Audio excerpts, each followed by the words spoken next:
क्या करता है अब एंटी इन्फ्लेमेशन के लिए लाइसोसोम की मेम्ब्रेन को कर देता है स्टेबलाइज, डिक्रीज करता है परमेबिलिटी ऑफ कैपिलरी, जिससे डब्ल्यूबीसीज बाहर नहीं निकल सकेंगे और हमारे पास माइग्रेशन ऑफ डब्ल्यूबीसी जो है वो डिक्रीज हो जाएगी।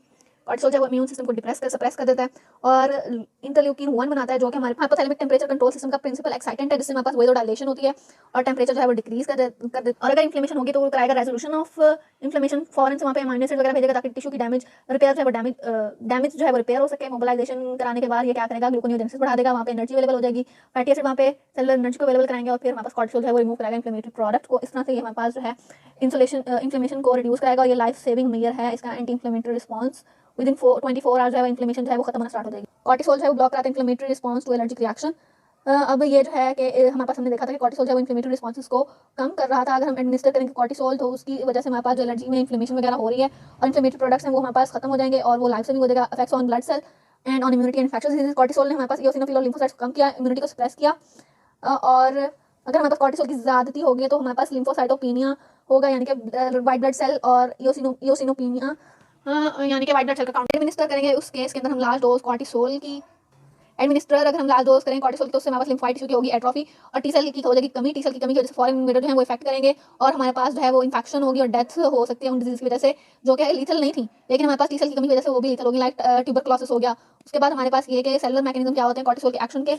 कॉर्टिसोल जो है वो स्टीरॉइड हार्मोन्स की तरह हमारे पास स्टीरॉइड है तो लिपिड सॉल्युबल है, सेल मेम्ब्रेन को क्रॉस कर जाएगा, साइटोप्लाज्म के अंदर होता है इसका रिसेप्टर ग्लूकोकॉर्टिकॉइड रिसेप्टर, ये जाके डीएनए के ऊपर अटैच, पहले उसके साथ हार्मोन रिसेप्टर कॉम्प्लेक्स बनाएगा, फिर ये जाएगा हमारे पास डीएनए न्यूक्लियर पोर को क्रॉस करते हुए डीएनए के अंदर ग्लूकोकॉर्टिकॉइड रिस्पांस एलिमेंट, वहां से जाके ट्रांसक्रिप्शन और ट्रांसलेशन को बढ़ा देगा और 45 से 60 मिनट्स के अंदर प्रोटीन जो है वो इससे सिंथेसाइज होने के लिए टाइम चाहिए हमारे पास 45 टू 60 मिनट और रैपिड नॉन जीनोमिक इफेक्ट्स होंगे सेल मेम्ब्रेन के ऊपर आयन ट्रांसपोर्ट चैनल्स के और थेरेप्यूटिक बेनिफिट। इसके अलावा हमारे पास ग्लूकोकॉर्टिकॉइड इफेक्ट जो है हमारे पास 11 बीटा हाइड्रोक्सी स्टीरॉइड डिहाइड्रोजिनेज की वजह से जो है वो इफेक्ट हो सकते हैं। वो कैसे, हमने पहले भी प्रीवियसली डिस्कस किया था कि कॉर्टिसोल जो है वो हमारे पास आयन वो मिनरलोकॉर्टिकॉइड के तौर पे भी एक्ट करता है bye attaching on the receptors और हमारे पास एपेरेंट मिनरलोकॉर्टिकॉइड एक्सेस सिंड्रोम आता है अगर हमारे पास 11 बीटा हाइड्रोक्सी स्टीरॉइड डिहाइड्रोजिनेज की होगी डेफिशिएंसी। ये एंजाइम जो है इसको बाइंड करने से रोकता है, जो रिसेप्टर से बाइंड करने से रोकता है। अगर इसकी होगी डेफिशिएंसी तो हमारे पास आएगा apparent mineralocorticoid excess syndrome due to genetic effect and excess liquorice की इंजेक्शन की वजह से हमने कहा था कि ये हो रहा है कि इसकी डेफिशिएंसी। कुशिंग सिंड्रोम के अंदर कॉर्टिसोल जो है वो बहुत ज्यादा होता है तो हमारे पास कॉर्टिसोल जो है वो सोडियम की रिटेंशन और हाइपरटेंशन वगैरह कॉज कराएगा क्योंकि वो मिनरलोकॉर्टिकॉइड एक्टिविटी रखता है। अगर हमारे पास टिश्यू के अंदर liver brain adipose tissue skeletal muscle lungs वगैरह के अंदर हमारे पास 11 बीटा हाइड्रोक्सी डिहाइड्रोजिनेज बन रहा है तो वो हमारे पास इसको कन्वर्ट कर देंगे कॉर्टिसोन में, सॉरी इनएक्टिव कॉर्टिसोन को कॉर्टिसोल के अंदर कन्वर्ट कराएंगे और हमारे पास 11 बीटा डिहाइड्रोजिनेज का एक्सप्रेशन है वो फिजियोलॉजिकल इफेक्ट ऑफ ग्लूकोकॉर्टिकॉइड है वो एम्पलीफाई करेगा हमारे पास ग्लूकोकॉर्टिकॉइड इफेक्ट इन टिश्यूज को, यानी कि ग्लूकोज को कंजर्व कराएगा।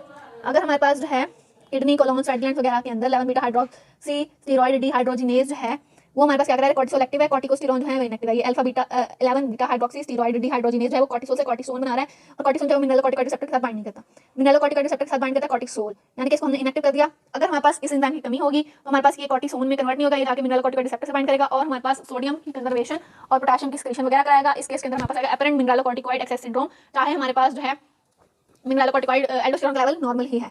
अब इस केस के अंदर हमारे पास दूसरी जगह क्या है कि कॉर्टिसोन जो है वो इनएक्टिव है लिवर स्किन ब्रेन वगैरह के अंदर हमारे पास ये एंजाइम प्रेजेंट होता है जो कि हमारे पास इसको एक्टिव करा देता है और जो कि हमारे पास इसको लगा देगा ग्लूकोकॉर्टिकॉइड रिसेप्टर के साथ। इसकी रेगुलेशन हमारे पास कॉर्टिसोल की कैसे हो रही है, ये हो रही है हमारे पास एसीटीएच के जरिए। एसीटीएच जो है वो एंटीरियर पाइट्यूटरी से आ रहा था और उसकी रेगुलेशन हो रही है एसीटीएच की बाय द सीआरएच। लाइक हमारे पास ग्लूकोनियोजेन जो कॉर्टिसोल है वो हमारे पास एसीटीएच के इन्फ्लुएंस से रिलीज हो रहा है बाय द जोना वेसिकुलेटा और ये क्या कर रहा है gluconeogenesis protein mobilisation fat mobilisation stabilise करा रहा है लाइसोसोम को, ये हमारे पास रिलीव करा रहा है स्ट्रेस को, स्ट्रेस जो है वो हमारे पास एक्साइट करा रहा है हाइपोथैलेमस से, ये सारे काम करा के जो है ये रिलीज करा था। अब कॉर्टिसोल जब अपने फंक्शन परफॉर्म कर लेगा तो इनहिबिट करेगा इंटीरियर पाइट्यूटरी को भी और हाइपोथैलेमस। समरी क्या है कि हमारे पास स्ट्रेस की वजह से डिफरेंट टाइप ऑफ स्ट्रेस की वजह से हमारे पास सीआरएच और एसीटीएच रिलीज हो रहे थे और हमारे पास ये रिलीज करा थे कॉर्टिसोल को और कॉर्टिसोल से हमारे पास डिफरेंट जो है वो सारे स्ट्रेसफुल स्टेट को कोप अप करने के लिए सर्कमस्टांसेस हुए और फिर फीडबैक कंट्रोल के जरिए कॉर्टिसोल ने हाइपोथैलेमस और इंटीरियर पाइट्यूटरी को कंट्रोल करके उन दोनों को रोक दिया। सर्केडियन रिदम बताते हैं कि हमारे पास अराउंड मिडनाइट जो है और मॉर्निंग में बिफोर अराइजिंग हमारे पास कॉर्टिसोल के लेवल जो होता है वो हाई होता है और बाकी दिन में कम। आगे हमारे पास एड्रीनल एंड्रोजन के अंदर हमारे पास एंटीहाइड्रो एंड्रोस्टेरोन और एंड्रोस्टिन ये हमारे पास जोना रेटिकुलरिस से बनते हैं। एब्नॉर्मलिटीज कैसे हो सकती हैं, एड्रीनल इनसफिशिएंसी। अब हमारे पास इसके बाद एब्नॉर्मलिटीज ऑफ एड्रीनोकॉर्टिकल सिक्रीशंस, ये हमारे पास क्या हो सकती है एडिशन डिजीज क्या है कि इनएबिलिटी होगी एड्रीनल कॉर्टेक्स की टू प्रोड्यूस सफिशिएंट एड्रीनोकॉर्टिकल हार्मोन, यानी कि एड्रीनल ग्लैंड है वो एड्रीनल कॉर्टेक्स फंक्शन नहीं कर रहा और कोई भी हार्मोन एल्डोस्टेरोन कॉर्टिसोल या फिर एंड्रोजन्स जो है कुछ भी क्रिएट नहीं हो रहा। इसके अंदर हमारे पास प्राइमरी हाइपरट्रॉफी कॉज क्या है, हमारे पास प्राइमरी एट्रोफी या इंजरी हो गई है एड्रीनल कॉर्टेक्स की और 80% केसेस के अंदर हमारे पास एट्रोफी जो है ऑटोइम्यून डिजीज की वजह से होती है। एड्रीनल ग्लैंड का हाइपोफंक्शन होगा। अब इस केस के अंदर हमारे पास ना तो एल्डोस्टेरोन रिलीज हो रहा है, सबकी अलग अलग डेफिशिएंसी है, इसको हम आगे डिस्कस करते हैं इससे क्या होगा। और एड्रीनल इनसफिशिएंसी जो है वो सेकेंडरी किस वजह से हो सकती है कि एसीटीएच जो है वो हमारे पास प्रॉपर अमाउंट में प्रोड्यूस नहीं हो रहा। अगर एसीटीएच प्रोड्यूस नहीं होगा तो हमारे पास सेकेंडरी डेफिशिएंसी होगी। मिनरलोकॉर्टिकॉइड डेफिशिएंसी से क्या होगा कि सोडियम जो है वो लॉस होगा यूरिन के अंदर और बॉडी के अंदर होगा हाइपोनेट्रीमिया, ब्लड वॉल्यूम लो होगा और साथ में मतलब पोटेशियम जो बॉडी के अंदर रहेगा तो हाइपरकैलेमिया होगा, माइल्ड एसिडोसिस डेवलप होगी क्योंकि हाइड्रोजन भी रिजर्व रहेगा। ग्लूकोकॉर्टिकॉइड डेफिशिएंसी से अगर हमारे पास पेशेंट को अनट्रीटेड छोड़ दें हम 4 दिन से 2 वीक्स तक तो कंप्लीट सेशन हो जाएगी मिनरलोकॉर्टिकॉइड एक्सक्रीशन की, यानी कि मिनरलोकॉर्टिकॉइड एक्सक्रीशन उसके बाद होगी ही नहीं। ग्लूकोकॉर्टिकॉइड डेफिशिएंसी की बात करें तो ये इसके अंदर कोर्टिसोल एक्सक्रीशन कम होगी और हमारे पास इस कंडीशन के अंदर ये होगा कि बॉडी के अंदर एनर्जी की जो है मोबिलाइजेशन कम होगी तो स्लगिशनेस आएगी, ग्लूकोज कम होगा, बॉडी के अंदर मसल्स वीक होंगे और बंदा स्ट्रेस के साथ कूप अप नहीं कर सकेगा और रेस्पिरेटरी इन्फेक्शन की वजह से डेथ भी हो सकती है। स्ट्रेस वगैरह डिफरेंट टाइप ऑफ स्ट्रेस जो है रेस्पिरेटरी इन्फेक्शन करेंगे और डेथ भी हो सकती है। इसके बाद मतलब मेलानिन पिगमेंटेशन साथ में हमारे पास एसोसिएटेड है विद द एडिसन डिजीज। इसके अंदर हमारे पास क्या होता है कि ब्लॉचेस अपेयर हो जाते हैं स्किन के ऊपर और म्यूकस मेम्ब्रेन जो है लाइक लिप्स और निपल्स का जो एरिया वो हमारे पास डार्कन हो जाता है। कॉर्टिसोल की एक्सक्रीशन जो है अगर डिप्रेस होगी तो हमारे पास फीडबैक मैकेनिज्म जाएगा हाइपोथैलेमस से एंटीरियर पैट्यूटरी को जाएगा, वहां से हमारे पास एसीटीएच बहुत ज्यादा अमाउंट में एक्सक्रीट होगा। एसीटीएच के साथ ही हमारे पास एमएसएच रिलीज होता है, मेलानोसाइट स्टिमुलेटिंग हार्मोन जो है वो पिगमेंट बनाता है मेलानिन ज्यादा बनेगा तो पिगमेंटेशन होगी, ब्लॉचेस बनेंगे। अब इसका ट्रीटमेंट हमारे पास क्या है कि एड्रीनल ग्लैंड तो डिस्ट्रॉय हो गया तो पर्सन को हमने क्या करना है कि उसको स्मॉल अमाउंट में हमने उसको डेली एडमिनिस्टर कराने हैं मिनरलोकॉर्टिकॉइड और ग्लूकोकॉर्टिकॉइड। इसके बाद हमारे पास अगली disease adrenal crisis. Adrenal crisis क्या है? एड्रीनल क्राइसिस ये है कि एक पर्सन को डिजीज हुई है लाइक एडिसन डिजीज हुई है, कोई ट्रॉमा डिजीज या स्ट्रेस वगैरह है तो एक्स्ट्रा अमाउंट में जो हम उस बंदे को ट्रीट करने के लिए दे रहे हैं नॉर्मल क्वांटिटी से ज्यादा ग्लूकोकॉर्टिकॉइड और मिनरलोकॉर्टिकॉइड अबाउट 10 टाइम मोर, उस अमाउंट को हम कहते हैं एड्रीनल क्राइसिस, जो कि हमारे पास नॉर्मल एड्रीनल ग्लैंड के फंक्शन को मेंटेन रखने के लिए हमें चाहिए होती है ताकि बंदे के फंक्शन जो है वो नॉर्मल रहे। Increase amount of glucocorticoid often given 10 time more than normal quantity to prevent the death is called as adrenal crisis. The critical need for extra glucocorticoid and associated with the susceptibility in the time of acute stress called as adrenal crisis और Addisonian crisis. Hyper एड्रीनलिज्म या फिर Cushing disease, पहले हमने पढ़ी Addison disease जिसके अंदर थी कमी, अब हाइपर है तो सारी चीजें जो है वो ज्यादा हो जाएंगी। प्राइमरी हमारे पास क्या होता है कि एडिनोमा हो जाए पैट्यूटरी ग्लैंड का, प्राइमरी नहीं है सेकेंडरी। प्राइमरी कॉज ये है कि हमारे पास एड्रीनल कॉर्टेक्स का ट्यूमर हो जाए, सेकेंडरी कॉज ये है कि हमारे पास एसीटीएच जहां से स्क्रीट हो रहा था वहां पे एडिनोमा हो गया, उसके बाद हमारे पास हाइपोथैलेमस का एब्नॉर्मल फंक्शन हो गया, वहां सीआरएच बहुत ज्यादा हो रहा है, इसके अलावा हमारे पास कोई और सोर्स बन गया जहां से एसीटीएच स्क्रीट हो रहा है, इसके अलावा हमारे पास एड्रीनल कॉर्टेक्स का ट्यूमर, ये सारे जो है इसके कॉजेज आ गए। एक्सेसिव एसीटीएच आएगा तो हमारे पास कुशिंग सिंड्रोम होगा और हमारे पास क्या होगा कि सारे जो हैं मिनरलोकॉर्टिकॉइड ग्लूकोकॉर्टिकॉइड इन सबके होगा ज्यादती मिनरलोकॉर्टिकॉइड नहीं। एसीटीएच जो है वो हमारे पास एंड्रोजन और उसको अफेक्ट कर रहा था ग्लूकोकॉर्टिकॉइड्स को, तो हमारे पास कॉर्टिसोल ज्यादा होगा, एंड्रोजन ज्यादा होंगे।